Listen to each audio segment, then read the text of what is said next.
आज की इस वीडियो में हम करेंगे एक्सरसाइज 6.1 क्वेश्चन नंबर 5। ये चैप्टर 6 लाइंस एंड एंगल्स है। तो पहले क्वेश्चन पढ़ते हैं। यहाँ पे हमें बोला है POQ is a line, ray OR is perpendicular to line PQ। ये इंपॉर्टेंट इन्फॉर्मेशन है। Ray OR is perpendicular to line PQ। ठीक है, तो इससे हमें क्या मालूम पड़ा कि हमारे इस डायग्राम के अंदर ये जो एंगल है ये हमारा हो गया 90 degrees. Okay. OS is another ray lying between rays OP and OR. Now we have to prove that, हमें प्रूव करना है ये। ओके, पहले हम एंगल्स को 1 2 3 के लैंग्वेज में रीराइट कर लेते हैं जो हमें प्रूव करना है। टू प्रूव, देखो हमें बोला गया ROS according to the diagram हो गया angle 1 is equal to half. अब हमें बोला गया QOS according to the diagram हमारा हो जाएगा ब्रैकेट में QOS हो गया एंगल 1 प्लस एंगल 3। ठीक है, क्योंकि QOS ये पूरा एंगल है, ठीक है, इसलिए 1 + 3 हो गया। फिर हमें बोला है minus angle POS according to the diagram हमारा हो जाएगा एंगल 2। तो हमें ये प्रूव करना है। ठीक है, ये बहुत इजी है। देखो कैसे प्रूफ, गिवन भी लिख लेते हैं। गिवन हमेशा लिखना होता है। गिवन क्या है? OR is perpendicular to PQ, ये गिवन था।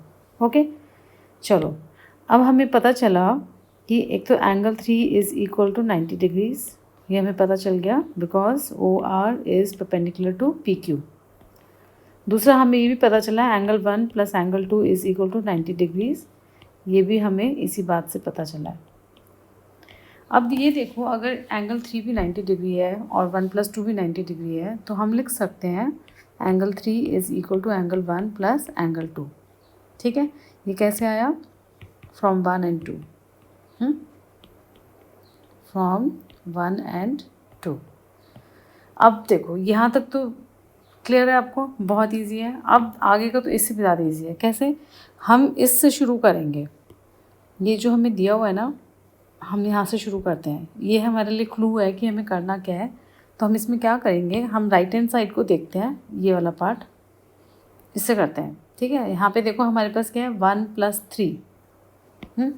तो हम क्या करेंगे, यहाँ पर angle 1 plus angle 2 is equal to angle 3 जो है, मैं इसमें दोनों साइड एंगल 3 ऐड कर देती हूँ।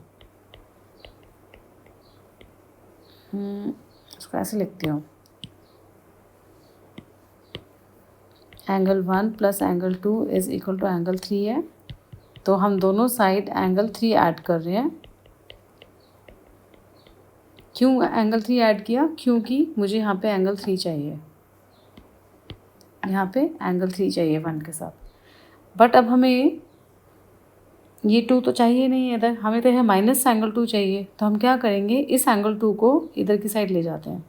ठीक है, तो हमारे पास आ गया angle 1 plus angle 3 is equal to 2 times angle 3 minus angle 2। अब हमें चाहिए था माइनस एंगल 2। ये देखो, ये माइनस एंगल 2 चाहिए, तो हम यहाँ पे दोनों साइड माइनस एंगल 2 और कर देते हैं। ठीक है, तो इससे हमारे पास क्या आ गया, angle 1 plus angle 3 minus angle 2 is equal to 2 times angle 3 minus 2 times angle 2। अब यहाँ से ये जो 2 कॉमन आ रहा है, ये 2 इसको हम कॉमन ले लेते हैं। तो हमारे पास आ गया angle 1 plus angle 3 minus angle 2 is equal to 2 times angle 3 minus angle 2। इस 2 को हम इस तरफ ले आएंगे तो ये हो जाएगा half of angle 1 plus angle 3 minus angle 2 is equal to angle 3 minus angle 2। ठीक है, अब देखो ये जो एंगल 3 माइनस एंगल 2 है वो इस इक्वेशन के हिसाब से एंगल 3 माइनस एंगल 2 की वैल्यू जो है एंगल 1 के इक्वल है, तो वो हम यहाँ डाल देंगे। This implies angle 1 plus angle 3 minus angle 2 is equal to angle 1, और यही हमें प्रूव करना था।